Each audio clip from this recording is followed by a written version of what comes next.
This is Dharma Podcast at dharmapodcast.org. This is show number 627. It was recorded on April 25th, 2012, and it is titled, I Can't Get No Satisfaction. The speaker for this episode is Sean Murphy.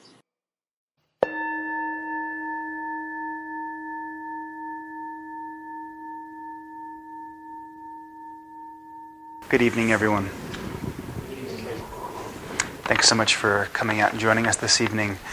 We're very lucky to have back with us in the Zendo tonight Sean Murphy, whom some of you may have seen a couple months ago. Sean is a long-time Zen practitioner. He's been trained formally for more than 20 years now. He holds an MFA in writing from the Naropa Institute in Boulder, Colorado. And he's an author and a playwright. His books include One Bird, One Stone, 108 American Zen Stories, The Hope Valley Hubcap King, his first novel, an award-winning novel, and his most recent, The Time of New Weather, also an award-winning novel. And Sean's talk tonight, proving that the Rolling Stones were Buddhists, is I Can't Get No Satisfaction.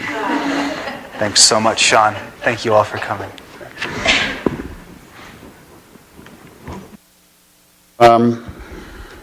Is this being recorded? It is.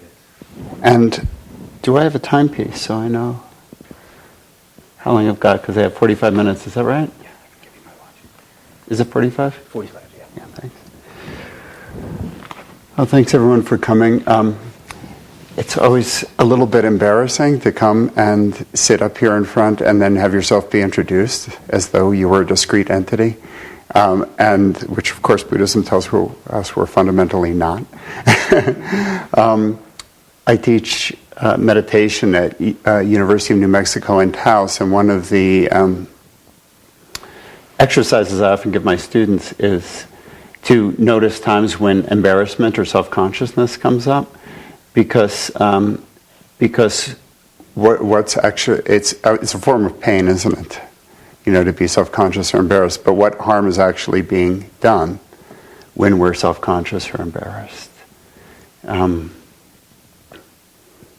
Anybody have an answer? What's being harmed? What hurts when we're self-conscious or embarrassed? Yeah, the ego self, right? It's one of the times where we most clearly see the ego self, because nothing else is being harmed.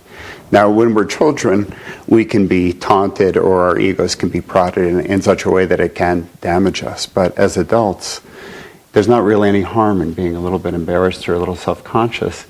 And so I always advocate that for anybody who wants to understand what the problem is of the individual self or the ego self in Buddhism. It's a good place to look for it, because it feels like we're being hurt, it feels uncomfortable, and yet if you look, you can't find anybody who's being hurt or any hurt that's actually being done, right? So how many people have seen me give a talk here before? Okay, so I hope I won't repeat myself too much, but one of the things that I like to do is I like to make my talks somewhat interactive and somewhat experiential. So we'll probably do a little meditative exercise at a certain point. And I'll ask you, we'll do a little Q&A at various times to get feedback from the audience. So I can't get no satisfaction. I've tried and I've tried and I've tried and I've tried. I can't get no hey.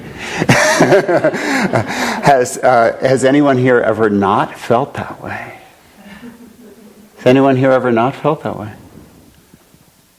Now, isn't that funny? Everybody knows what that song's about, right? There's a sense of dissatisfaction, right, that comes with human life. So the reason I wanted to choose that as a topic for tonight is it, to me, is a nice popular culture restatement of the First Noble Truth, which is often translated as life is suffering. Now, I've got some problems with that translation. And I want to explore that a little bit. How many people have also struggled with that dictum as a starting point of Buddhism? Life is suffering. have ever felt uncomfortable with it or like wondered if it was really so, or I certainly have. I certainly really have struggled with it. But isn't it funny when I say I can't get no satisfaction, everybody knows what we mean. So our beginning point is that I can't get no satisfaction and life is suffering are the same thing. That's what it's talking about, okay? So life is suffering is not really what the Buddha said. I can't duplicate what the Buddha said because it was... it's mostly rendered in Pali, but which is a different language. But the term for that's often translated as suffering is dukkha, and dukkha is rendered as one of the meanings of dukkha is suffering. But I actually, through my own practice and also through looking into the matter somewhat, I believe what the Buddha meant was broader than that, And like many things in a foreign language, when you try and translate something into one simple term, it's unsatisfactory. You can't get no satisfaction. So I believe that now if we stated it in terms that are more customary to us, like life's problematic, would anyone quibble with that? Or life's tough, you know? Nobody would quibble with that, but somehow when it's rendered as life is suffering. And I really, actually, when I was at Naropa Institute, I worked almost like one works with a Zen koan on that very subject, life is suffering, because I worked with my primary Zen teacher, John Dado Lori, almost like you'd work on a koan. And I actually I was rather depressed for several years, because part of it is that I was seeing some of the suffering of the world coming in. One of the things practice does is you start to drop your barriers to a certain degree, and so one of the things the eyes can be open to is everyone else's suffering, which the ego has all sorts of beautiful screening devices for filtering out. Right? We start to open ourselves up. We start to realize how much suffering there is. It's hard to deal with. There is a lot of suffering, and yet I think it's a really important thing to clarify. What exactly is meant by that and what we can do about it. Zen and Buddhism, Zen in particular and Buddhism in general are very uncompromising on that. It's like they zero in on what the problem is and you go straight there. The problem is, there's difficulty in life. And one of the purposes of practice is to wrestle with that and satisfy it for ourselves or clarify it. And the rest of the Four Noble Truths also tell us that there's a way to come to rest so that we're not in continual suffering or continual discomfort.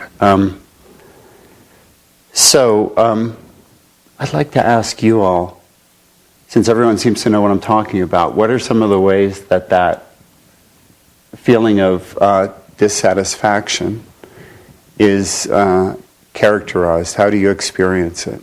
Anyone want to share how you experience that feeling of dissatisfaction? Anxiety. Anxiety, okay, that's a common form. What else?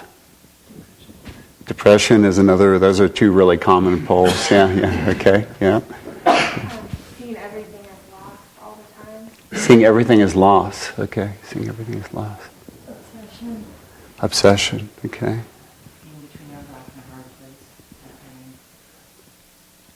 Feeling between a rock and a hard place. Say a little bit more.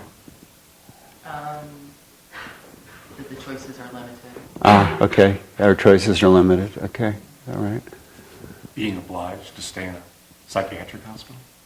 Being obliged to what? To stay out of a psychiatric hospital? To stay in a psychiatric hospital? Okay.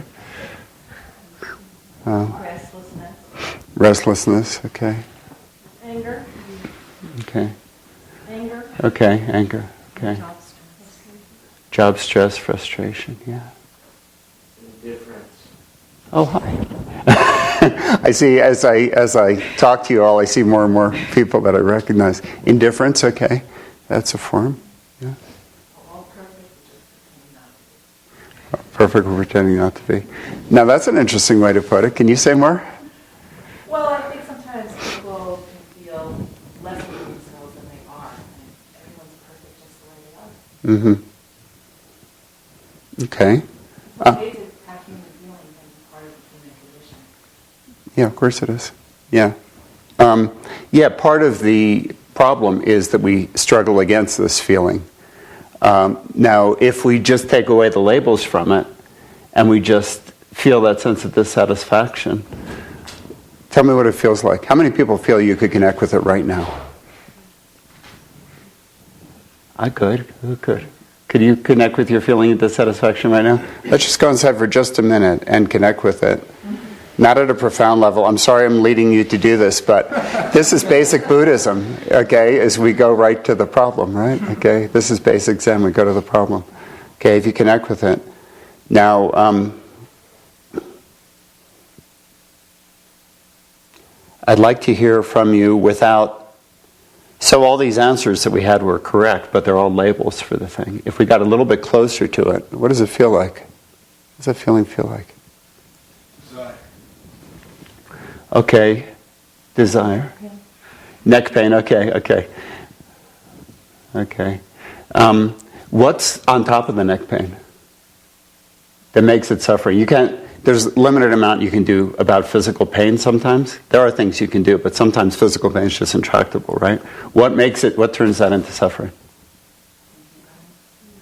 Thinking about it and aversion, and resistance, wanting it to be different, right? Wanting it to be different. That's the level of suffering that we can deal with.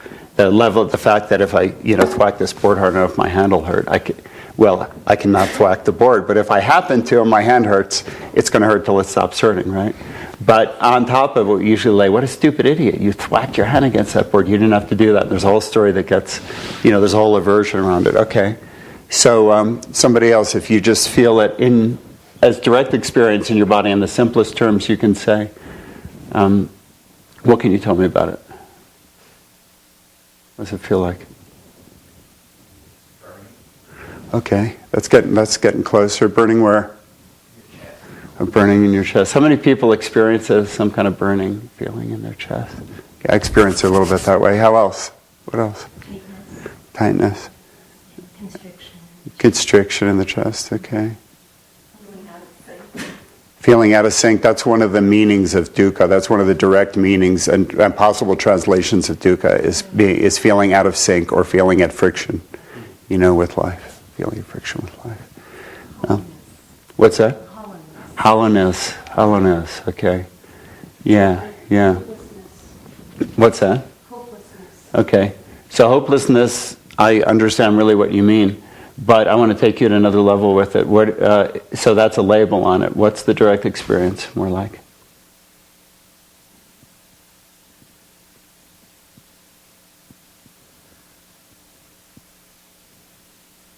Obviously, we have to label it even to speak it, but there's a more basic level you can get to. How do you know it's hopelessness? What does it feel like? Stuck. Okay, so point to stuck. Point to where you experience stuck.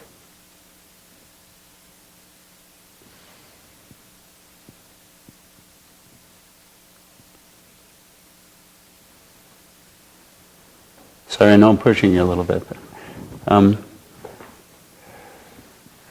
Even stuck's a label. Can you get to a more basic level?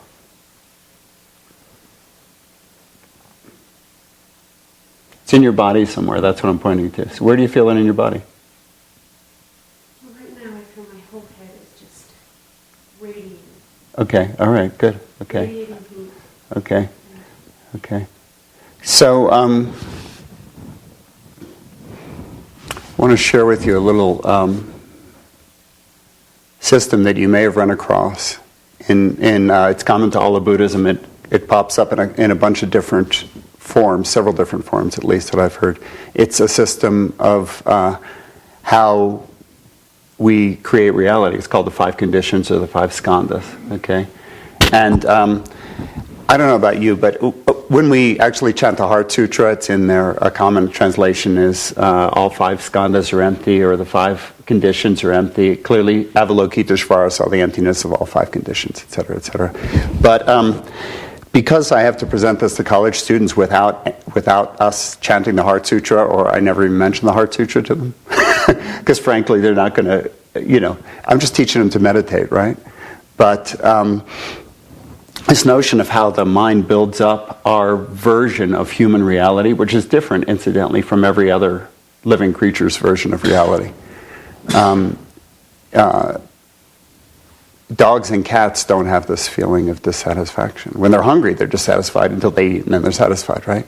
They don't have this kind of existential thing, this kind of angst thing, you know. And it's interesting to look at why we have it and what we can do about it, because part of what depressed me when I was looking at this as a koan is like, I was hearing life is suffering, which we've already agreed is a faulty translation, as we're born to suffer or we're doomed to suffer. How many people have ever read it that way or heard it that way? Yeah. That's not what it means. But I really had to struggle with it to clarify that for myself. It doesn't necessarily mean that we're doomed to suffer. So the way the 5 conditions work, and I retranslate them to make it simple. To make it as simple as I can for college students who are not studying Buddhism. They're studying meditation, okay? And they're studying how they can improve their lives. And improving our lives always means clarifying and reducing suffering, or reducing the difficulty in our lives, doesn't it? That's what everybody, you know. Otherwise, there's no problem. People wouldn't come and learn to meditate. They wouldn't come to a Zen center. So the way the way the 5 conditions work is, at the basic level, there's sensation. Okay, this means through one of the what they call the sense gates, we experience touch, sight, hearing, an internal sensation, body sensation, smell, taste. There's only a handful of them, right? In Buddhism, they actually consider thought to be another form of sensation or perception. The first one can be called either sensation or perception in this form, okay? It means that we're perceiving some sense information, right? It comes in. Okay, so that's common as far as we know it to all life. All living things experience that sense information. And in Buddhism, human beings probably are the only ones that have thought to the level that we have. Now, I know somebody out there is going to talk to me about whales and whatever, but anyway, try and go along with me. Maybe they do, but there may be other creatures that have, that have other forms of thought and other forms of consciousness. But we're looking at what the human problem is here.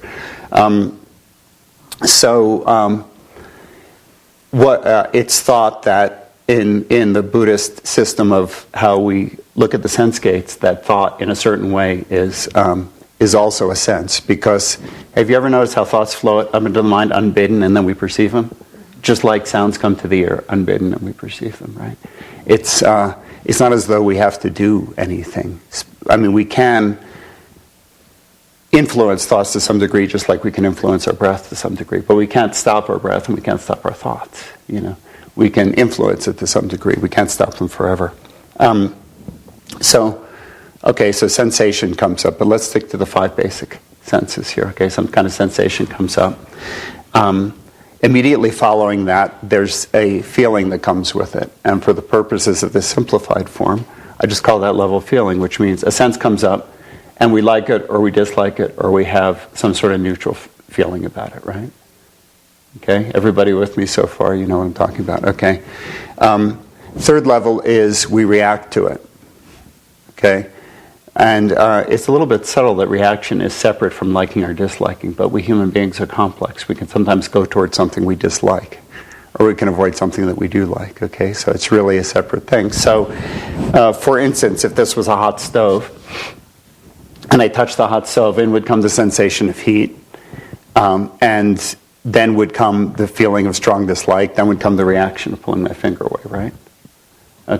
Okay, if you're functioning as, on a basic human level, okay. So none of that's a problem. Every animal will do that. Even plants to some degree probably share those first 3 levels, okay. The 4th level is I just translated as simple labeling. So the next thing that's liable to come into the mind is hot, or perhaps fuck. But, some kind of word is going to come that's going to be associated with that experience, right? We're just going to have simple labeling of the experience, right? Okay, so the next level, the 5th level, and then we're done with creating reality. This is why I like this system. It's so simple. The 5th level, does anybody know what it is? What happens after that? Okay, so meaning would be one way to look at it. What does meaning sound like in terms of touching a hot stove? Let's just stay with touching a hot stove. I won't do that next time. I won't do that next time. So, often judgment, yeah. Or, Kazan's been sitting a lot, so he'll just take personal responsibility and say, I won't do that next time, and then he'll go back and sit, and he won't have a problem with it. Okay, no suffering. But the human mind, when it's a little bit out of control and it wants to create difficulty or suffering, the human mind's going to go, that idiot Fred, he left the stove on again. Why did, how many times have I told him? And now I burned this finger again, and I have to play the harp. I have to do a harp concert, and I can't do it with a blister on my finger. And the last harp concert I did was terrible. And why do I even bother playing the harp? Because life is just suffering. And all we do is just suffer. And it's going to be a lousy concert anyway, and I can't play it. I should just give this up and, oh, screw it. I'm just going to end the whole thing. Okay, so everybody understands that phenomena? Okay, so that level is the story. That's where we tell ourselves a story about it, okay? So the story is the level at which it becomes problematic. Okay, the story is the level at which it becomes problematic. The story is also the level where we realize the ego, the individual ego self, which is problematic, okay? Now, if I come up here and Kazan introduces me and I feel a little feeling of embarrassment, is it a problem? Not really. At its basic level, what is it? It's probably just like we just discovered what the basic feeling of dissatisfaction feels like. There's probably just a feeling in the chest or in the abdomen or in the head. That's about it. We don't usually experience emotions in our, it's not usually like, oh, my toes throbbing. That's what, it's usually very simple. Human suffering, human difficulty. You could boil it down to a feeling in the chest or the abdomen or the head usually, or the shoulders or the neck, But it's not usually like, I'm embarrassed, my finger hurts. It's like there's some sort of crawling feeling, usually sinking sensation here, right? So in and of itself, that's just a sensation to be experienced, right? So I used to be a really shy kid. And so one of the ways I worked through my shyness was to be willing to step into that feeling. And when I was really lost in my shyness, how many people have ever experienced embarrassment, self-consciousness, shyness? Okay, okay. So now isn't that something? But when I was a kid and I was shy, I was the only one. And there was something wrong with me, And I was somehow less than because of that. And I would shy away from situations that would cause that feeling. And if I got caught in a situation that unavoidably caused that feeling, I would go away and tell myself a story about it that would reinforce it. And the story would go something like, you idiot, how could you have said that? You're such an idiot, da-da-da, da-da-da, right? Okay. So in meditation practice, in Zen practice, we return again and again to basic reality. Okay? To basic reality. We drop the story and we return to basic reality. Okay, this is another way of framing what we do in practice. I found it really, really useful. Okay? Because once we're caught in a story, we're building the self. And the self is the self that ego is not a precise translation for the self that's problematic that we talk about letting go of in Buddhism. It's not a precise translation. It's bled over because we use it in our culture. But so it can be helpful to define the self in Buddhism that's actually called a no-self, or it's called that there's no individual self if you really get down to the bottom of it. Why is this? Because the self is the story that we tell ourselves over and over again until we believe it. And we tell ourselves the story often enough, we believe it. Now, a child is born with some degree of individuality, right? But a child, as far as we know, is dissatisfied just like an animal when it hurts, when it's hungry, when it needs something. But as far as we can tell, I don't know, when I observe kids, it doesn't look like they wander around in existential angst like we adults do. Okay? A kid who's got everything they need, a kid falls down, they hurt themselves, they're hungry, they might cry, they suffer. They have transient suffering, like the woman who said her back hurt, her neck hurt, her shoulders hurt, okay? That's just part of life. You can't do anything about it. But they don't go away and they go, I suffered yesterday, I'm probably going to suffer tomorrow, I'm probably going to skin my knee again, life is an endless succession of skinned knees, I might as well end it now. You know, okay, they don't really do that. I'm talking about a healthy kid who's got everything that they need, right? But as adults, we spin this story out, okay? There's nothing wrong with this function of storytelling. It's what, if you didn't plan and make a story about a zendo you wanted to build, you wouldn't build a zendo, and we wouldn't have this lovely zendo to build with, to sit in, right? But it's part of what makes us human, but that function of mind runs away with us. And to give another example, so I have this notion, if I go into the story, I mean, if I just go into that feeling of raw suffering that I think somehow seems to go with the human condition, there's a feeling of yearning or sometimes pain or wanting, and there's a lot of ways it can be experienced. That's even a level up. If you go below that, it's usually a feeling of warmth or emptiness in the abdomen or the chest, or etc. Everybody just plug back into that for a minute. I'm sorry, I hate to do this to you. Plug back into it without the story about it.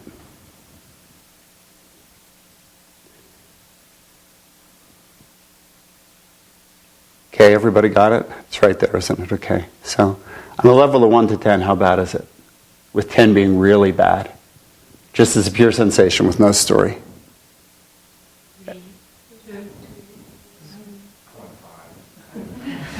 Okay. So this is actually what I'm pointing to.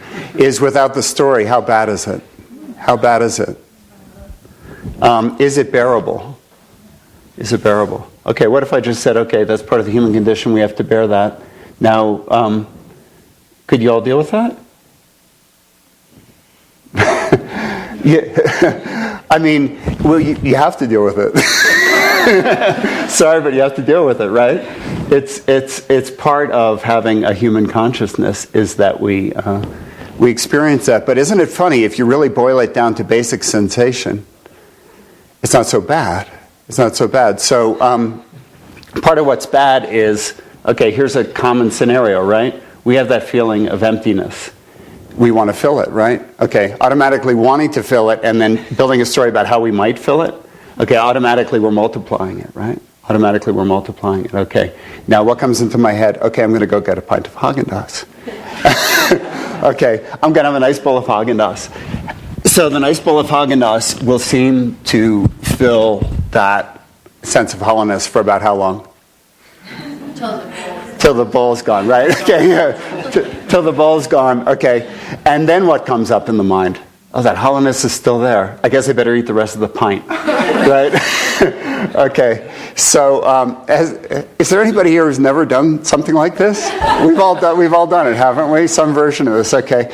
Okay, so then if we're really like, oh my God, I got to fill that, what do we do? Now, I'm not even going to ask for a show of hands because I know that at least half this room has gone out to the store and bought a second pint. Or some version thereof. Or eaten the second candy bar or the third one, right? Because we're desperately trying to fill that, okay? So, and this is like an automatic process that happens. And there's a little story that often goes with it, which, in my mind might be something like, God, a glass of wine might really settle this down, or a pint of Haagen-Dazs, or sex, or what are the other things? Cigarettes, yeah. Or what did you say? A joint, yeah. All the things the Rolling Stones were talking about. And they try and they can't get no. But look at Mick Jagger's face. He's still trying in the same places, and he doesn't look like a satisfied man. Okay, he had everything we all think we want to be a rock star and have all the sex, drugs, and rock and roll he could ever have, and as many pints of Haagen-Dazs as he could ever want. And it hasn't filled that hole, right? It hasn't filled the hole. No, maybe he needs more Haagen-Dazs. He does look a little gaunt. He's like lost weight. That's the problem. Not enough chocolate. Okay. So I'd like us all to try a little experiment. We've just discovered that this sense of difficulty, if we get under any label, I'm talking about getting down to the level of basic sensation. Okay? Basic sensation. We can find a yearning or a tension or a hollowness or a in the body. In the body, we can't really separate the mind and emotions out. Let's not get into all that. But, somewhere in us there's this yuck. So that's actually what the Buddha said at the long life is yuck. No, but it's translated as suffering. No, okay. So there's that feeling that things are not quite right? That feeling that somebody over here, what did you say? You called it? Out of sync. That things are a little bit out of sync, yeah? If we had to label it at a simple level, that would be the label. But even under that, there's it's just this feeling in our body that things it just ain't quite right? And that something ought to satisfy it, something ought to fix it, right? So, for right now, let's not get too broad about life. Let's say for the next 3-4 minutes, I'm going to say, okay, can we all accept for 3 or 4 minutes that we're not going to fill in the next 3 or 4 minutes? Yeah. Okay, probably not, right? We've all been trying, everybody here is at least in their 20s, 30s, 40s, 50s, 60s. We've all been trying to fill it all our lives, haven't we? But it's not filled yet. So can we just accept that in the next 5 minutes we're probably not going to do it? Okay, and what I'd like to ask you to do is to be willing to take on, this is actually to help this problem, okay? It's not to create more suffering. Can we go into that feeling and sit with it? We still have the feeling of zazen, meditation. We just sit with it for 3-4 minutes and really go into it and investigate it and tell me what happens. Okay? Try and judge. Somebody else said judgment. Part of the problem is that we judge that feeling. Then we create the story about how that it's not good and how we might fix it. What if we just accepted it? What would that be like? Okay? Only for 5 minutes, and then afterwards we're out of here and we're out of here in not too long, about 15 minutes, and then we can get all the Haagen-Dazs we want, okay? So, what happens if we just go into it?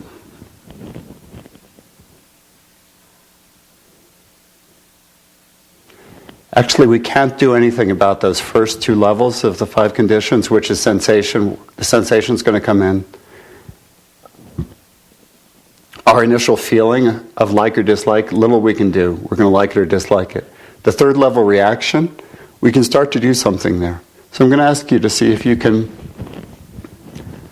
drop down to the level of just experiencing sensation and the emotional, for lack of a better word, emotional feeling around it, or the feeling of like or dislike.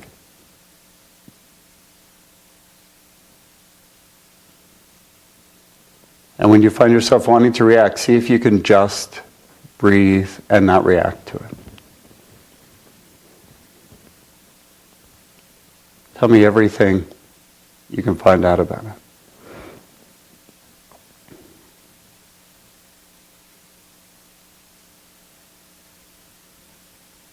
I'm going to just say we'll take 3 or 4 minutes to do this, so just let yourself sink in and don't worry about what comes next.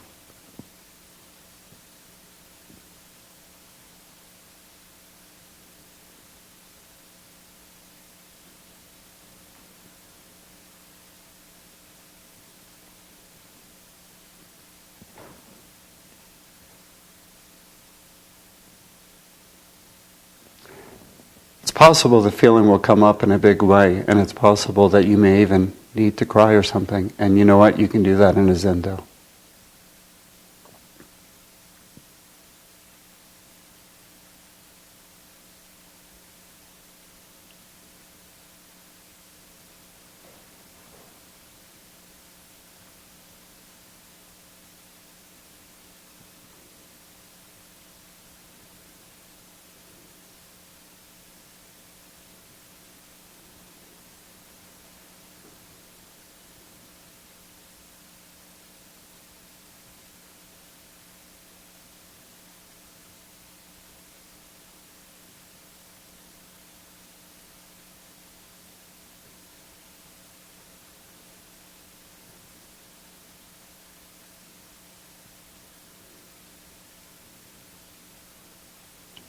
See if you can notice the desire to get away from it, and if you can just for 2 more minutes, let go of that and go into it.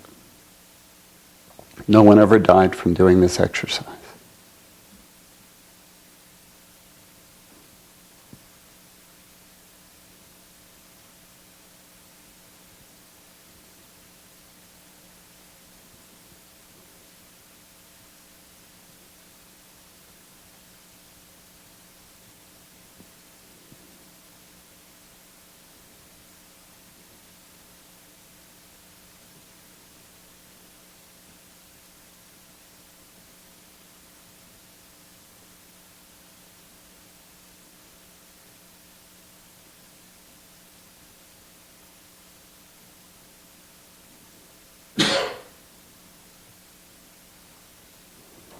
It's possible you'll find that if you stay with it, the feeling will lose its negative quality.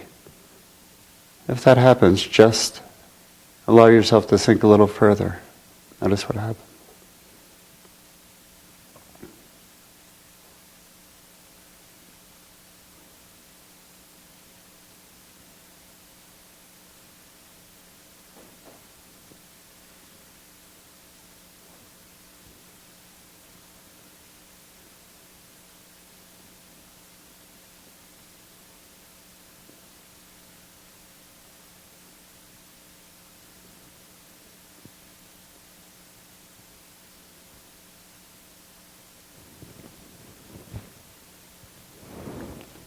Okay, so I want to just bring us into being able to talk about it a little bit again. What did you discover by doing that? There's no right or wrong experience around it, but I just want to ask what we discovered. I'm kind of wondering, is it despair or is it peace? Okay. I Okay. think, That's one of the things that I was looking for.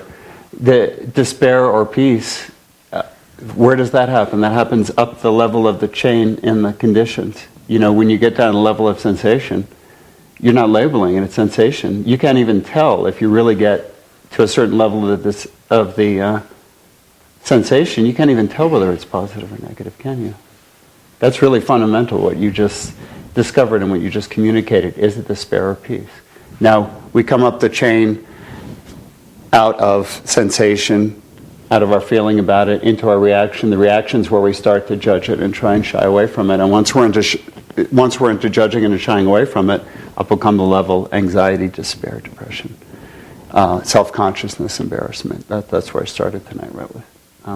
That feeling still comes up in me when I come up and sit in front of a group. But so there's a little feeling in the body. So there's a little feeling in the body. My knee also has a little feeling. It doesn't feel so good. So, because I've been sitting a long time. Not a big deal, really, you know. Not such a big deal. You know, the story that gets built on top of it is the big deal. That's where the problem is. Okay.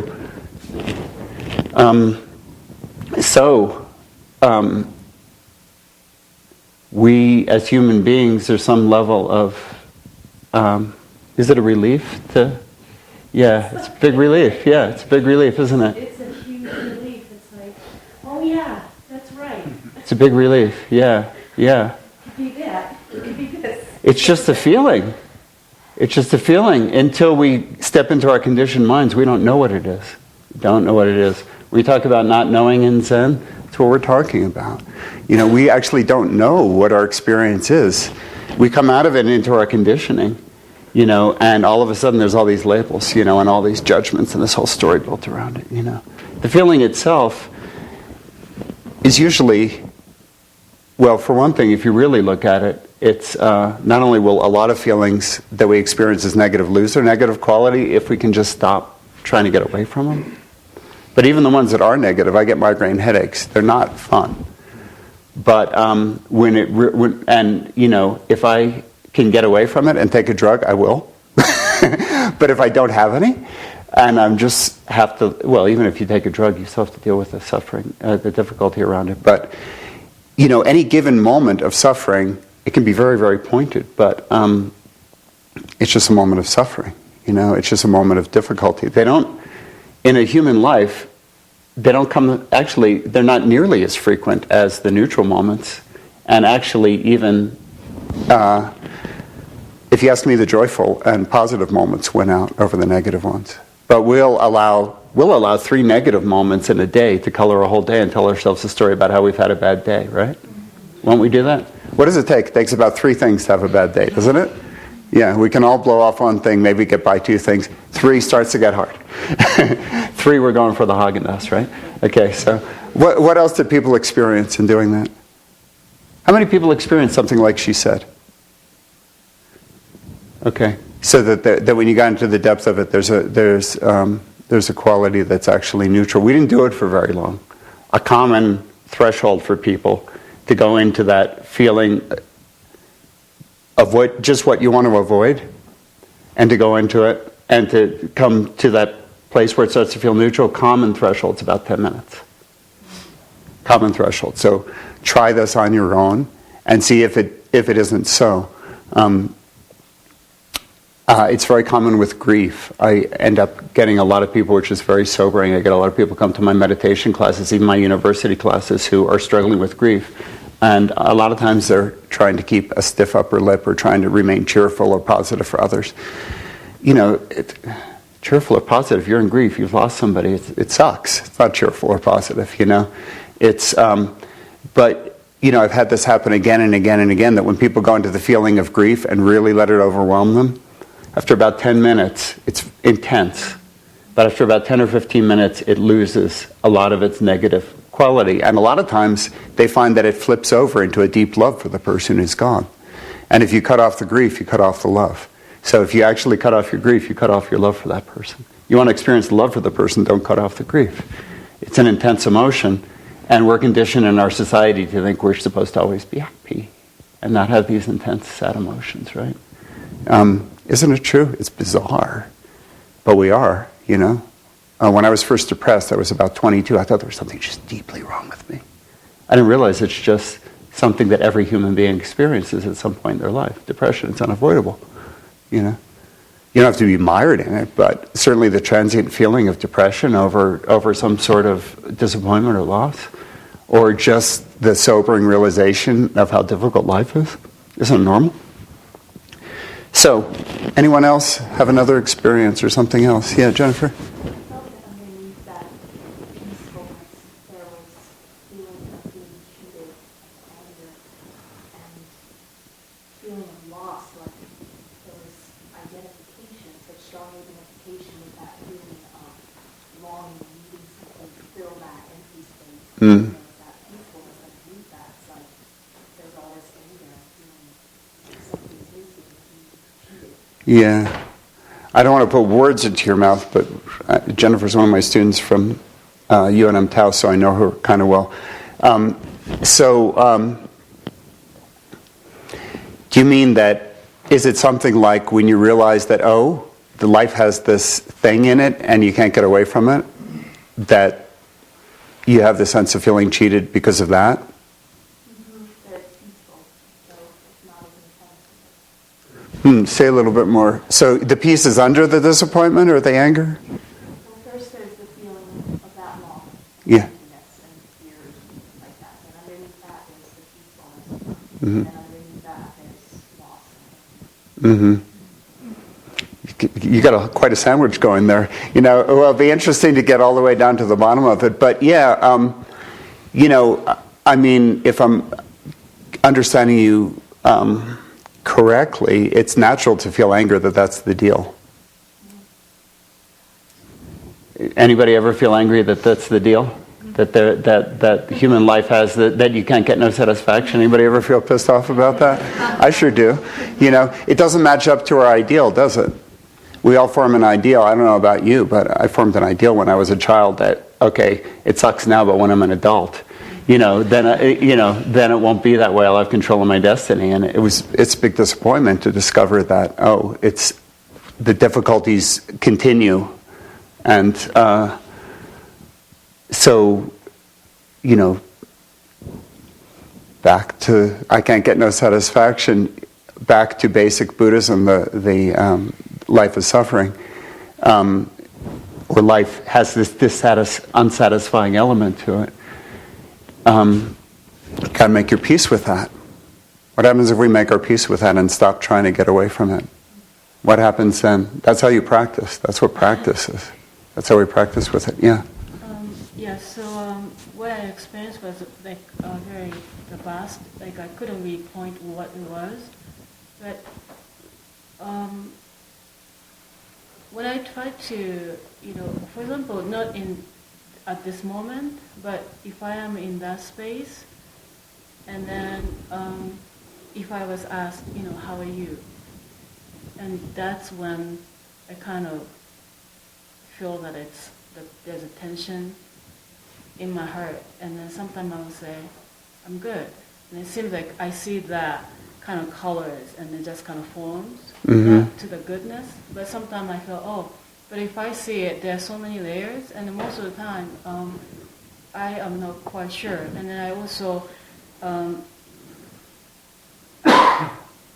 what I was seeing, it was very vast, but at the same time it was just like wave. So it was just like a mix of things, but it was very uncertain, and then I couldn't really point out what it is. You can't point out what it is. Okay, so that's an entry into deep practice. You go into the place where you don't know what it is. That's an entry into deep practice. That's where we go deeper and deeper in practice. Okay, and then as a a person who is living, maybe that is my ego kind of thinking, I cannot exist like this. I have to somehow function. Well, you do have to function, But so to me, it's a lot simpler to function by somebody asks me how I'm doing, to just say good and move on, than to try and explain that whole thing to them. Right? So that's functioning in the human realm. Sometimes we have to do that,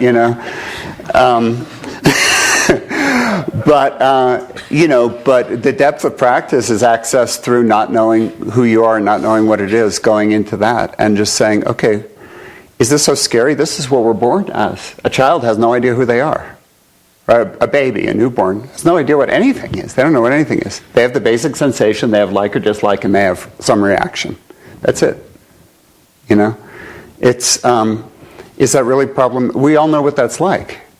We've all built this giant structure on top of it. It's a really useful structure, but in practice we come full circle and we recapture that unconditioned mind. That's the unconditioned mind. It's the mind that doesn't know what's, if it's painful, we cry. When the pain's over, I don't know, there's a new moment. We don't know what it is then, We don't know what the next moment brings. There aren't that many. Really look at your life and ask how many genuinely painful moments are in a day. Now, I'm not saying, I don't want to belittle anybody who has a chronic pain condition, okay? I mean, I understand that or anybody who's suffering abuse, or anybody who's just been through a great loss, okay? It can seem pretty continuous. But even look at that and ask yourself, we tend to experience that kind of pain as an unbroken wall that we want to get away from just so desperately. But if you go into it, it's never an unbroken wall. There's a lot of variation in there. And, we go into our experience without judging it. That's what we do in practice. That's the way out of suffering, We actually don't try and fill that thing that can't be filled. We don't try and satisfy that thing that can't be satisfied. We don't try to protect this self that can't ultimately be protected. We protect it appropriately. Believe me, if one of you pulls a knife on me, I'll run or do whatever's necessary. But, we have a lot of excess protection in there, don't we? We have a lot of excess protection. Yeah. You had a question or a comment? No, I think the stones end there. You can't always get what you want. Really, if you try sometimes, just let it die. I know. I was joking with Kazan because he said, well, the next one you should do after I can't get no satisfaction is Beast of Burden. And then I wrote back to him that, or you can't always get what you want, but if you try sometime you find you get what you need, But, it's funny, people understand that, but they're not willing to cut that deal.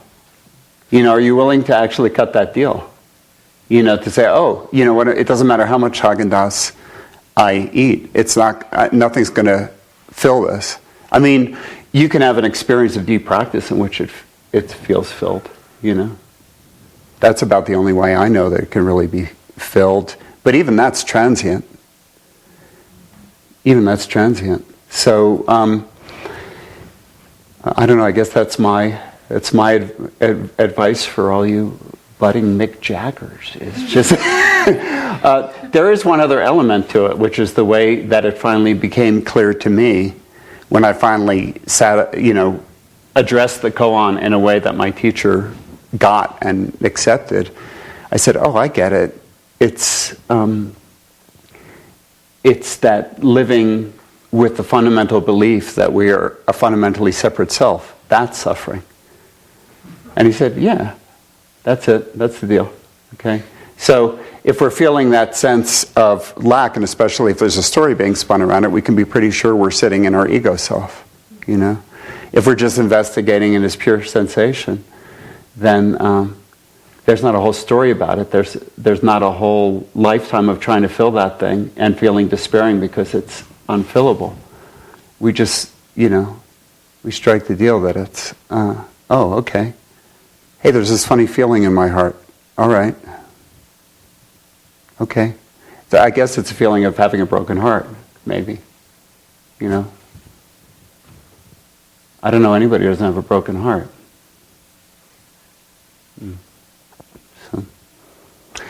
But through practice, we come to that sense of a greater self. The greater self isn't lacking anything. The sense of lack comes from this fundamental sense that we're separate, cut off, that we need to be protected. And we're not. It's very easy to demonstrate that we're not fundamentally separate. Somebody please remove yourself from reality. You can't do it. You're fundamentally embedded in reality, right? We're not you can't separate yourself from you can't separate one thing. You can't separate even this cup of tea, which I haven't drunk. You can't separate it from its environment. You can't get rid of it. You can't take anything out of reality. You can change its form, but so are we fundamentally separate? That's the story we tell ourselves in our heads over and over again. But if you really look at it, we're fundamentally joined. We're fundamentally joined to reality. The separate self is an aspect of truth that exists on a certain level. We have to feed ourselves and protect ourselves, and et cetera, et cetera. Well, is it fundamental? Is it fundamental? The sense that it's fundamental creates this sense of lack and suffering. Anyway, we're out of time. But thank you all for the conversation. I really urge you to, when you go back home or when you're practicing here tomorrow, wherever you go and do your practice, try not to be afraid of that feeling. And see, or if you're afraid, then go into that fear, because that's a form of the same thing. What does it feel like to be afraid? Do we have to be afraid of fear? We cultivate a fearless and non-judgmental attitude towards all our experience. And that's when you really start to discover what is in the depth of practice. That's when you really discover what the self is like beyond the ego self, beyond the separate self. That's what practice is for. So, thank you all. Thanks so much. Okay. Mm-hmm.